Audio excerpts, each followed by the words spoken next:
det er sagt, er der jo virkelig gode linjer i det. Der er nogle gode rammer, så der er til videre udvikling. En stor hoppe af god type, med lille dybde, et udlægt spand med et kønt hoved og passende langt hals, lidt langt fri skulder, bag og giver grænke.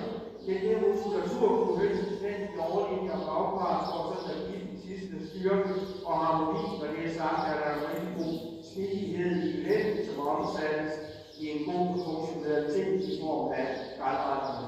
Middelange bryst og hyper og lår kunne ønskes, pladsens fører, stemmer, transport, og så er der en stor sagtfast og snæver spillertrav og en rummelig galop, hvor hun arbejder i en god balance, som nævnt er stadigvæk præget af de 8 år, at den stadigvæk er i vækst. Der er sat rammer af til den videre udvikling, og når hun så fungerer, som hun gør her, jamen, så er der jo positiv fremgang i den vente, og udgangspunktet er rigtig godt i form af følgende karakterer. Der er givet 8, 8, 8 og 8 for typer og kropsstykker, 6 for fundament, 8, 8, 8 for bevægelse, og en 8-tal i helhed. Tak for fremstillingen her, og hjertelig tillykke.